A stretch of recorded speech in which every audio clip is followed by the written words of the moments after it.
1970 का दशक यानी 1970s भारत के लिए बहुत उथल पुथल भरा था। ये वो समय था जब देश में राजनीतिक अस्थिरता, आर्थिक मंदी और सामाजिक अशांति फैली हुई थी। आजादी की खुशी फीकी पड़ चुकी थी और देश गरीबी, असमानता और बेरोजगारी जैसी चुनौतियों से जूझ रहा था। हरित क्रांति ने जहां कृषि उत्पादन को बढ़ावा दिया, वहीं ग्रामीण असमानताओं को भी बढ़ा दिया। इस उथल पुथल में पूर्वी पाकिस्तान, जो आज बांग्लादेश है, से राजनीतिक उत्पीड़न और हिंसा से भागे हुए शरणार्थियों का आना भी एक बड़ी समस्या बन गया। 1971 का पाकिस्तान के साथ युद्ध, जहां एक तरफ भारत की निर्णायक जीत और बांग्लादेश की मुक्ति का कारण बना, वहीं दूसरी तरफ इसने भारतीय अर्थव्यवस्था पर भी बहुत दबाव डाला। इंदिरा गांधी, जो 1965 के पाकिस्तान के साथ युद्ध के बाद एक करिश्माई और शक्तिशाली नेता के रूप में उभरी थी, अर्थव्यवस्था को चलाने के तरीके और सत्तावाद के आरोपों पर बढ़ती आलोचना का सामना करना पड़ा। कांग्रेस पार्टी, जो आजादी के बाद से ही भारतीय राजनीति में हावी थी, आंतरिक विभाजन और एक पुनरुत्थानवादी विपक्ष का सामना कर रही थी।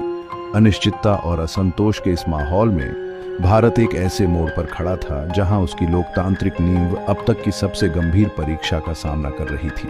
भारतीय इतिहास के पाठ्यक्रम को हमेशा के लिए बदल देने वाली घटनाओं की एक श्रृंखला के लिए मंच तैयार हो चुका था। राष्ट्र ने अपनी सांस रोक रखी थी, आगे आने वाले अशांत वर्षों के लिए खुद को तैयार कर रहा था। 1970 के दशक की शुरुआत में कई ऐसी घटनाएं हुई जिन्होंने भारत में राजनीतिक तनाव को और बढ़ा दिया। 1971 में इंदिरा गांधी की कांग्रेस पार्टी ने बांग्लादेश की मुक्ति के बाद मिले अपार जन समर्थन के कारण आम चुनावों में जबरदस्त जीत हासिल की। हालांकि यह जीत जल्द ही बढ़ती आर्थिक चुनौतियों, जिनमें मुद्रास्फीति, बेरोजगारी और एक भयंकर सूखा शामिल था, की भेंट चढ़ गई। जयप्रकाश नारायण, जो एक सम्मानित गांधीवादी समाजवादी नेता थे, के नेतृत्व में इंदिरा गांधी के शासन का विरोध शुरू हुआ। नारायण ने समग्र क्रांति का आह्वान किया, एक ऐसा आंदोलन जिसका उद्देश्य अहिंसक तरीकों से सामाजिक और राजनीतिक परिवर्तन लाना था।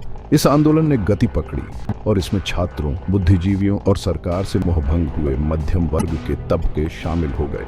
1974 में इलाहाबाद की एक अदालत ने 1971 के चुनावों में इंदिरा गांधी को चुनावी भ्रष्टाचार का दोषी पाया। इस फैसले ने पूरे देश में हंगामा मचा दिया और उनके इस्तीफे की मांग तेज हो गई। गांधी ने इस फैसले के खिलाफ सुप्रीम कोर्ट में अपील की, लेकिन उन्हें अपनी ही पार्टी और विपक्ष के बढ़ते दबाव का सामना करना पड़ा। जैसे जैसे राजनीतिक संकट गहराता गया, इंदिरा गांधी ने सत्ता के नुकसान और अपनी सत्ता के लिए बढ़ती चुनौती से डरकर एक कठोर कदम उठाने का फैसला किया। 25 जून 1975 की रात को उन्होंने भारतीय संविधान के अनुच्छेद 352 का इस्तेमाल करते हुए आंतरिक अशांति के आधार पर आपातकाल की घोषणा कर दी। आपातकाल की घोषणा भारतीय इतिहास में एक महत्वपूर्ण मोड़ साबित हुई। रातों रात भारत एक जीवंत लोकतंत्र से एक तानाशाही में तब्दील हो गया। मौलिक अधिकारों को निलंबित कर दिया गया, प्रेस पर सेंसरशिप लगा दी गई और राजनीतिक विरोधियों को बिना मुकदमे के गिरफ्तार कर जेल में डाल दिया गया। भारतीय संसद, जिसे भारतीय लोकतंत्र की आधारशिला माना जाता था, को प्रभावी ढंग से खामोश कर दिया गया।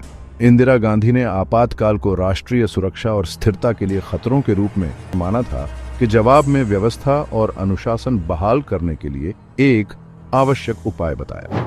हालांकि आलोचकों ने इसे सत्ता हथियाने के एक जबरदस्त प्रयास के रूप में देखा, जो असंतोष को दबाने और उनकी सत्ता को मजबूत करने का एक प्रयास था। आपातकाल का भारतीय समाज पर बहुत बुरा प्रभाव पड़ा। जैसे जैसे सरकार ने किसी भी प्रकार के विरोध को कुचलना शुरू किया, देश में भय और संदेह का माहौल व्याप्त हो गया। हजारों राजनीतिक कार्यकर्ताओं, पत्रकारों, शिक्षाविदों और ट्रेड यूनियनिस्टों को गिरफ्तार कर लिया गया और बिना मुकदमे की हिरासत में ले लिया गया। आंतरिक सुरक्षा रखरखाव अधिनियम यानी एमईएसए का इस्तेमाल असंतोष को दबाने और सरकार की किसी भी आलोचना को कुचलने के लिए किया गया। आपातकाल के दौरान का जीवन सेंसरशिप, भय और नागरिक स्वतंत्रता में कटौती से चिह्नित था। सरकार ने प्रेस, रेडियो और टेलीविजन पर कड़ी सेंसरशिप लगा दी। अखबारों को सरकारी प्रचार छापने के लिए मजबूर किया गया और सरकार की किसी भी आलोचना का कड़ा जवाब दिया गया। जिन पत्रकारों ने सेंसरशिप को धत्ता बताने की हिम्मत की, उन्हें गिरफ्तार कर लिया गया, उन्हें परेशान किया गया या देश छोड़ने के लिए मजबूर होना पड़ा। सरकार ने अपने परिवार नियोजन कार्यक्रम के हिस्से के रूप में कई कठोर उपाय भी लागू किए, जिसमें जबरन नसबंदी शिविर भी शामिल थे। ये उपाय अक्सर उचित सहमति के बिना किए जाते थे, जिससे आबादी में व्यापक आक्रोश और भय फैल गया।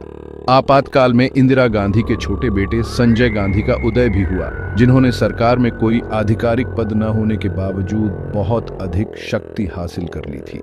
संजय गांधी के महत्वाकांक्षी लेकिन अक्सर गलत तरीके से लागू किए गए कार्यक्रमों, जैसे कि दिल्ली में जबरन झुग्गी बस्तियों को हटाने के अभियान के कारण बड़े पैमाने पर लोगों का विस्थापन हुआ और उन्हें बहुत कष्ट झेलने पड़े। भय और दमन के माहौल के बावजूद पूरे देश में प्रतिरोध की छोटी छोटी जगहें उभरी। भूमिगत समाचार पत्र और पत्रिकाएं काम करते रहे, जानकारी का प्रसार करते रहे और सरकार की आलोचना करते रहे। कार्यकर्ताओं और राजनीतिक नेताओं ने जेल के अंदर और बाहर दोनों जगह आपातकाल को चुनौती देना जारी रखा और लोकतंत्र की वापसी का आह्वान किया।